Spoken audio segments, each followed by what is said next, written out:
Tundu Lissu achaguliwa kuwa makamu mwenyekiti IDU.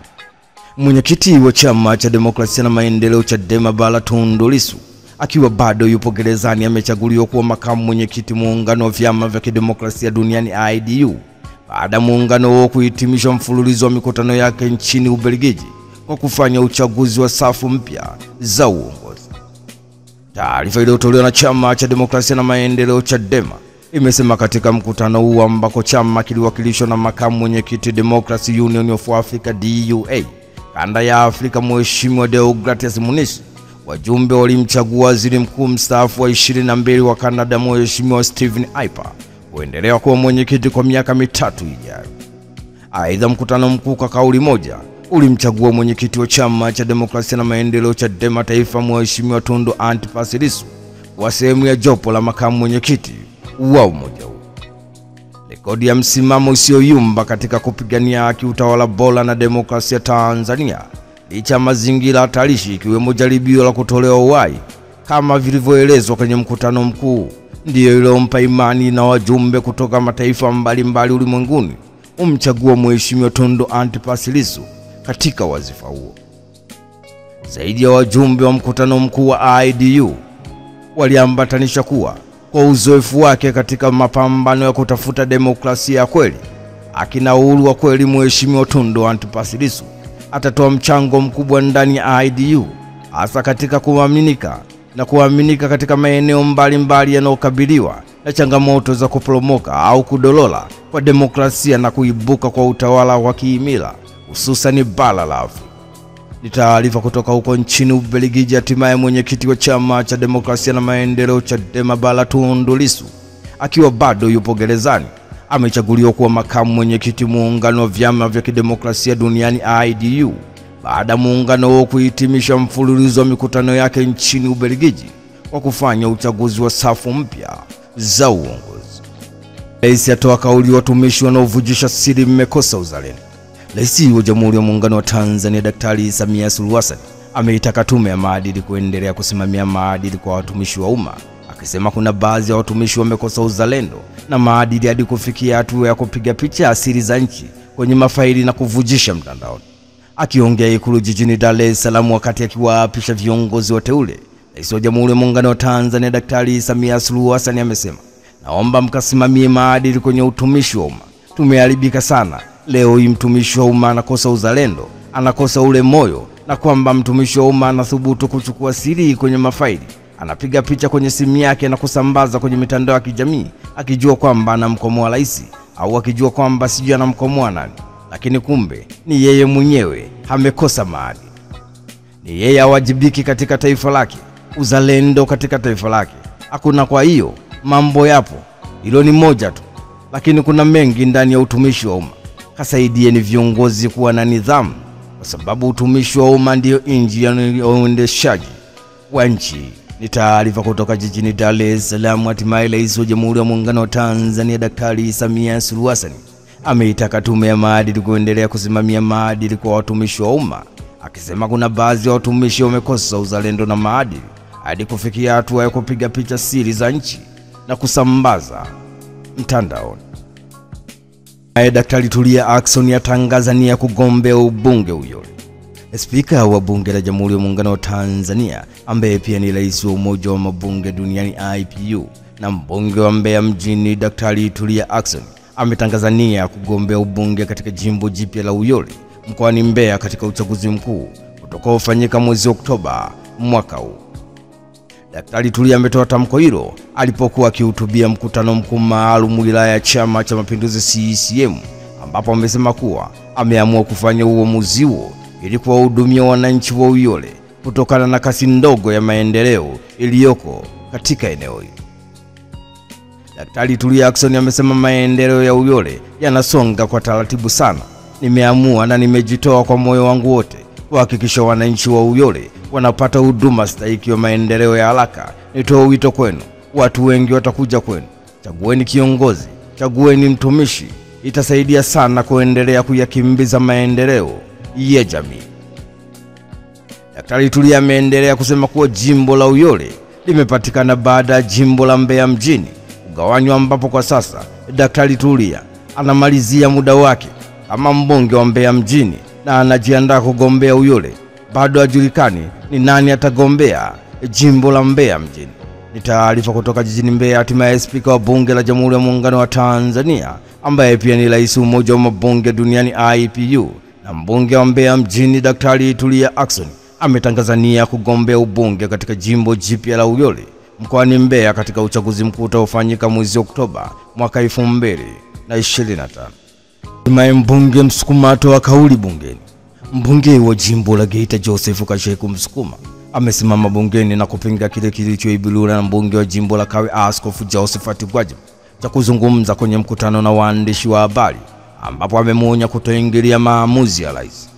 Msukuma amesema hayo wakati akichangia makadirio ya mapato na matumizi ya Wizara ya Mambo ya Ndani ya Nchi kwa mwaka wa fedha 2025-2026 ambapo amesema rais aachwe afanye kazi yake. Msukuma ameendelea kusema kuwa tusimuone mama ni mpole tukatumia hii nafasi kumuingilia mpaka maamuzi yake. Sisi wote tumeapa kulinda katiba. Rais wetu ameapa kulinda katiba na usalama wa nchi yetu.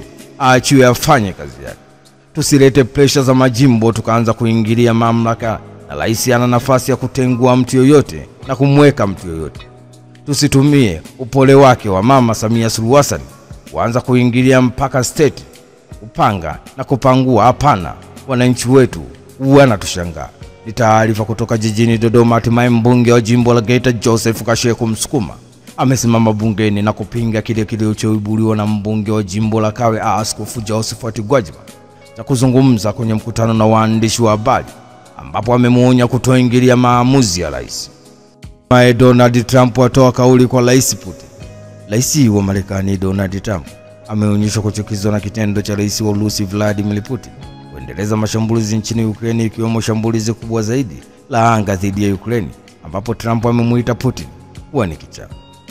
Rais wa Marekani Donald Trump kupitia andiko lake kwenye mtandao na umiliki wa Trust amesema, nimekuwa na mahusiano mazuri na Rais Putin, lakini kuna kitu kimetokea.